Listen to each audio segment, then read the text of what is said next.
అలాగే కొందరికి పుట్టిన తేదీలు, పుట్టిన సంవత్సరాలు ఇదమిద్ధంగా ఉంటాయి. అసలు అవును. తెలీదు. అవును. వాళ్ళ పరిస్థితి ఏంటి? వాటి వల్ల ఏమన్నా లోపాలు జరుగుతున్నాయా? లేదండి. ఇప్పుడు ఉదాహరణకి మీరన్నట్టు జాతకం లేదు. జాతకం లేని వాళ్ళు వాళ్ళ భవిష్యత్తును చూచాయిగా తెలుసుకోవచ్చు. హ్మ్. హస్త సాముద్రికము, అంగ సాముద్రికము అనేటువంటి శాస్త్రాలున్నాయి. నిజానికి ఉన్నాయా? అంగ సాముద్రికం, హస్త సాముద్రికం అంటే ఇది ఎప్పటినుండో ఉన్నటువంటి శాస్త్రం. అవును. ఇవాల్టి కాదు. చాలామంది అపోహ ఏంటంటే ఈ చేతులు ఇలా ముడుచుకుని పడుకుంటే రేఖలొస్తాయి. అందరూ ఇలాగే ముడుచుకున్నప్పుడు అందరికీ అవే రేఖలుండాలి గదా! అంతే అంటే గదా! వీడేమన్నా ఇలా ముడుచుకున్నాడా? లేదుగా. మరి ఇన్ని ప్రతి కోట్ల ఒక్కరికి తేడా ఉంటదిగా. ఎట్లా ఉంటది? ఇండివిడ్యువల్‌గా మనం ఫింగర్ ప్రింట్ అవును. మరి మీరన్నట్టు ఇవన్నీ అందరికీ డిఫరెన్సే. అవును. మనకి రామాయణంలో ప్రస్ఫుటంగా చెప్తారు. రాముడు ఇంత పొడవుంటాడు. సీతాదేవి ఒకానొక సందర్భంలో చెట్టుకి ఆమె జడ ముడి వేసేసుకొని ఇలా ఉరి కింద వేసుకొని చచ్చిపోదాం అనుకుంటుంది. అటువంటి సందర్భంలో ఆమె ఎడమ చెయ్యి అదురుతుంది భుజం. ఆడవాళ్ళకి ఎడమ భుజం అదరడం అనేటువంటిది అదృష్టం. ఓహ్! మరది సాముద్రిక సారంలోది గాదు. ఓకే. అలాగే ఒకానొక సందర్భంలో రావణుడు అదిగో రాముడు, లక్ష్మణుడు చచ్చిపోయారు అని మాయ సృష్టించి చూపెడితే ఆవిడ ఒక మాట అనుకుంటుంది. నా సాముద్రికంలో వైధవ్య లక్షణాలు ఏమీ లేవు కదా! మరి అటువంటిది నాకెందుకిది వస్తుంది అనేటువంటి ఉద్దేశంతోటి మరి ఇదంతా సాముద్రిక సారం. మీరు ఒక్కొక్కళ్ళ చెయ్యి చూడండి పెద్ద చెయ్యి ఉంటుంది. అవును. అకర్మ కఠినం పాణితలం మధ్యే తదున్నతాం పాణి అంటే చెయ్య. దీనిలో కూడా కొన్ని రకాలుంటాయి. చతురస్రంలో ఉన్న హస్తం ఒకటి ఉంటుంది. ఓకే. దీర్ఘచతురస్రాకారంలో ఉండేది. ఒకడికి ఒళ్ళంతా నల్లగా ఉండి అరచెయ్యి ఒకటి తెల్లగా ఉంటుంది. హ్మ్. ఒకడికి ఒళ్ళంతా తెల్లగా ఉన్న అరచెయ్యి నల్లగా ఉంటుంది. ఒకళ్ళ అరచెయ్యి సాఫ్ట్‌గా ఉంటుంది. ఒకళ్ళకి చాలా కఠినంగా ఉంటుంది. అవును. ఒకళ్ళకి ఐలాండ్స్, స్పాట్స్, పుట్టుమచ్చలన్నీ ఉంటాయి. ట్రయాంగిల్స్ ఉంటాయి. స్క్వేర్స్ ఉంటాయి. ఒక్కొక్కళ్ళకి 4 గీతలు, 2 గీతలు, ఒక గీతే ఉంటుంది. మీరెన్ని అబ్జర్వ్ చేయాలి చేతిలో. ఈ హస్త సాముద్రికం అనేటువంటిది ఈ డేట్ ఆఫ్ బర్త్ లేని వాళ్ళకు ఉపయోగపడుతుంది. ఓహోహో! ఓకే. హ్మ్. మనం అది చెప్పొచ్చు. హస్త ఓకే. సాముద్రికం చెప్పొచ్చు. ఓకే. అంగ సాముద్రికం చెప్పొచ్చు. ఏమీ లేదు ప్రశ్న. ఇప్పుడు మాది పల్లెటూరులో ఏవండీ మా గేదె వెళ్ళిపోయిందండి అవును. సిద్ధాంత్ గారు అవును. అంటే వస్తాడు. అవును. వచ్చినప్పుడు ప్రశ్న లగ్నం చూసుకుంటాం. అరే! పలానా వాయువ్యంలో ఉంది. నువ్వు వెళితే దొరుకుతుంది. అక్కడే ఎవడో కట్టాడురా అని చెప్తాం. వాడు నిజానికి వెళ్లి చూస్తే పాపం అక్కడ గేదె దొరికి తర్వాత రోజు ఒక అత్తం అరటిపళ్ళు పట్టుకొచ్చి దండం పెడతాడు. మరి దేనివల్ల తెలిసింది? ఒకామె మా ఇంటి ఎదురుగుండా ఉన్నామె. ఇంట్లో ఉన్న డిస్ప్యూట్స్ తోటి నేను చచ్చిపోతానని చెప్పి వెళ్ళింది. అప్పుడు వాళ్ళొచ్చి ప్రశ్న అడిగారు. అసలు ఈవిడ బతికుందా? చచ్చిపోయిందా? చావలేదమ్మా ఆవిడ బతికే ఉంది. ఎక్కడికో ఈ తూర్పు దిక్కుకెళ్ళింది. తెలుసున్న వాళ్ళ ఇంట్లో ఉంది. అలాగే ఉంది. అలాగే ఒక ఆయనొచ్చాడు. మా నాన్నగారండి ఇల్లు వదిలిపెట్టి వెళ్ళిపోయారు. 5, 6 సంవత్సరాలయింది. బతికున్నారో, చచ్చిపోయారో తెలీదు. ఏం చేయమంటారు? అప్పుడు ప్రశ్నా శాస్త్రం. ఆయన బతికే ఉన్నారు. ఇంకా ఇన్ని నెలల్లో గాని, అన్ని నెలల్లో గాని ఆయన తాలూకు ఆచూకీ దొరుకుతుంది. మరి అవన్నీ ఎందుకు జరిగాయి? అవును. ఎలా చెప్పగలిగారు? ప్రశ్నా శాస్త్రం అదే చెప్తుంది. ఓహ్! ఓకే. అయితే ప్రశ్న ప్రశ్న శాస్త్రం. శాస్త్రం పనిచేయడానికి ఉపాసనా బలం చాలా ముఖ్యం. ఓకే. ఓకే. ఉపాసన ముఖ్యము. ప్రశ్న శాస్త్రం కూడా తెలిసుండాలి. అవును. దానికి సంబంధించిన శ్లోకాలుంటాయి. విద్య ఇంత అమోఘమైనటువంటి విద్య ఉందండి. అది అంతరించిపోయింది. హ్మ్. మీకింకా తెలీదు. చాలా మందికి తెలుసును. కర్ణపిశాచి విద్య అని ఒకటుండేది. ఓకే. అది ఇలా కూర్చుంటే చెవిలో చెప్పేస్తుంది. అచ్చా! మీరేం చేసొచ్చారు? మీరు ఏం తిన్నారు? ఎలా ఏంటి గతంలో జరిగినవన్నీ సంఘటనలు చెవిలో చెప్పేస్తుంది. ఆ! కర్ణపిశాచి విద్య అంటారు. అది నేర్చుకున్న వాళ్ళు ఉన్నారు. Oh my God! ఎన్ని విద్యలున్నాయండి. పుటం వేస్తే బంగారం వచ్చేది. ఆ! బంగారం దొరుకుతోంది. తయారు చేశారు మన పూర్వీకులు. అవును. అవును. దాన్ని ఏదో అంటారు గదా! పరశువేది విద్య. ఆ! పర్సవేది. ఆ! మరి ఇవన్నీ ఎక్కడి నుండొచ్చాయి? ఎలా వచ్చాయి? ఇవన్నీ ఎక్కడికి పోయాయి?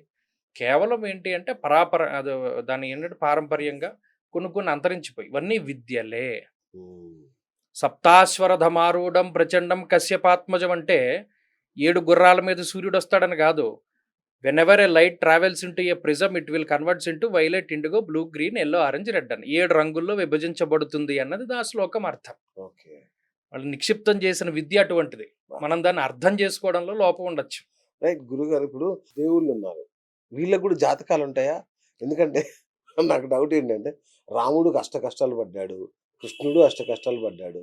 సో, అంటే దేవుళ్ళకి గూడా జాతకాలు ఉన్నట్టేనా? భూమి మీద పుట్టిన ఎవ్వరికైనా ఉంటాయి. ఓకే. అయితే రాముడు ఎప్పుడూ కూడా దేవుడుగా ఆయన ఇది చేయలా. ఆయన మానవ రూపంలోనే వచ్చాడు. ఎందుకంటే ఒక మానవుడే ఆ రాక్షసుడిని సంహరించాలి అని అవును. ఆయన అంతా కష్టపడ్డాడు పాపం. శ్రీకృష్ణుడు కూడా అంతే. ఓకే. ఎవరైనా భూమి మీద పుట్టినప్పుడు వాళ్ళకి జాతకం ఉంటుంది. వాళ్ళకి నక్షత్రం ఉంటుంది. ఓకే. వాళ్ళకి అన్నీ ఉంటాయి. అచ్చా! అయితే ఆ! దైవ సంబంధమైనటువంటి స్పర్శ ఉన్నప్పుడు ఓకే. వాళ్ళు కొంత అతీతంగా ఉంటారు. ఓకే. వాళ్ళకి జాతకాలుంటాయి. ఓకే. రైట్. అంటే ఈ కోవలో ఇంకొకటి అడగాలని ఉంది.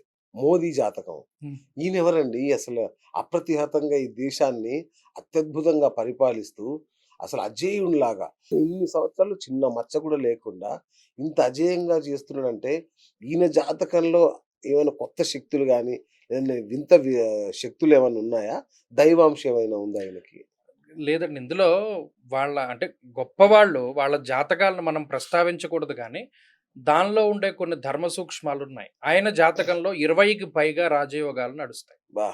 అంటే ఒక ప్రధానమంత్రి అవ్వాలి అంటే ఆయనకు అందులోనూ ఎక్కడా కూడా అపజయం అన్నది లేదు. ఎక్కడా లేదు. ఒక్కొక్కళ్ళు అలా పుడతారు. బా! పూర్వజన్మలో చేసుకున్నటువంటి వాటి బట్టి మనకి కర్మలుంటాయి. సంచిత కర్మలు, ఆగామి కర్మలు, ఓకే. ప్రారబ్ధ అవును. కర్మలని అవును. వాళ్ళు ఇలా పుడతారు వాళ్ళు. కర్మయోగులు. అందులోనూ మా ఆంధ్రప్రదేశ్‌కి ఆయన వచ్చినప్పుడు గూడా పవన్ కళ్యాణ్ గారు మరి ఆయన ఎవరిని ఉద్దేశించి అన్నారని నేను ఈయన్నే అనుకుంటున్నాను. సన్యాస దీక్షలో అనికేతుడు అనేటువంటి పేరు పెట్టుకున్నటువంటి ఆయన అని జెప్పి ఒకళ్ళని ఆయన సంబోధన చేయడం జరిగింది మరి. అనికేతుడు అంటే ఇల్లు లేనటువంటి వాడు. హ్మ్. శివుడు. హ్మ్. ఆయన శివుడితో పోల్చాడు. బా! హ్మ్. అక్కడ అర్థమైందా? ఆ! అలా ఏంటంటే ఆయన వాళ్ళ కర్మయోగులు అంటారు కొంతమందిని. ఓకే. వాళ్ళ యోగం పుట్టినప్పుడు యోగం కన్నా అభ్యాసం చేసిన తర్వాత వచ్చినటువంటి యోగం కొంత ఉంటుంది. హ్మ్. ఆ యోగులు వాళ్ళు. ఓకే. వాళ్ళ జాతకాలు వేరు. ఓకే. పవన్ కళ్యాణ్ జాతకం ఏంటండి? అంటే ఆయన మొన్న ఎవరో చెప్పారు. ఇంకో 19 సంవత్సరాల పాటు అప్రతిహత విజయాలు ఆయనకి. ఇక తిరుగుండదు అన్నారు. అంటే ఏమవుతాడు? సీఎం అవుతాడా? పీఎం అవుతాడా? అసలు ఏంటి ఆయన జాతకం? ఒకటండి అంటే ఒక్కొక్కళ్ళది ఒక్కొక్క ఆ! శైలి ఉంటుంది. నా పందా ఏంటి అంటే ఎవరిది జాతకం మనం బయట అవును. పెట్టకూడదని. అవును. కానీ చూచాయిగా ఒక విషయం అయితే చెప్తాను.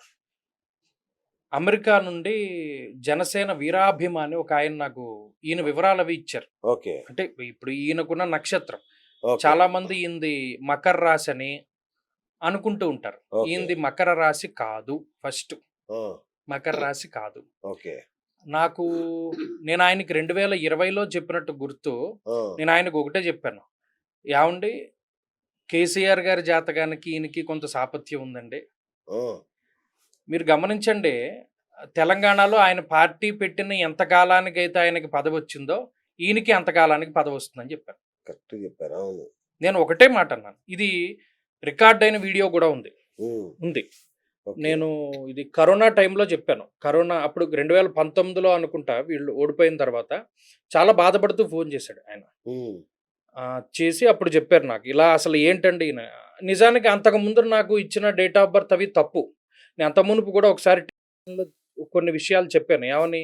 ఈయనకి రాజయోగం ఉంది. అప్పటికే చాలా ప్రచారం జరుగుతోంది. పవన్ కళ్యాణ్ అవును. రాజకీయాల్లో సెట్ కారని, హ్మ్. ఓడిపోతారని, ఈయన ఎంతో కాలం ఉండరని.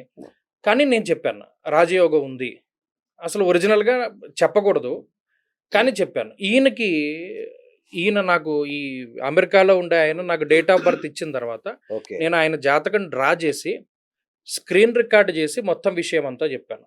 ఈ తెలంగాణలో టీఆర్ఎస్ పార్టీ ఎప్పుడైతే అధికారంలోకొచ్చిందో అంటే పార్టీ పెట్టిన ఎంత కాలానికి ఈయనకి అంత కాలానికి మీరు లెక్క కట్టుకోండి. 11 ఏళ్లకొచ్చింది. ఆ! ఈయనకి 11 ఏళ్లకొచ్చింది. ఓకే. అది ఇది ప్యారలెల్‌గా వెళ్తాయి జాతకాలు. ఓకే. సో, ఈయనకు కూడా ఈ మంచి 19 యోగం. ఏళ్ళు ఉంది. మంచి 19 ఏళ్ళని కాదు. ఇంకా కొంతకాలం పాటు ఆయనకి రాజయోగం ఉంది. కొంతకాలం పాటు. ముఖ్యమంత్రి అవుతాడా? ఖచ్చితంగా.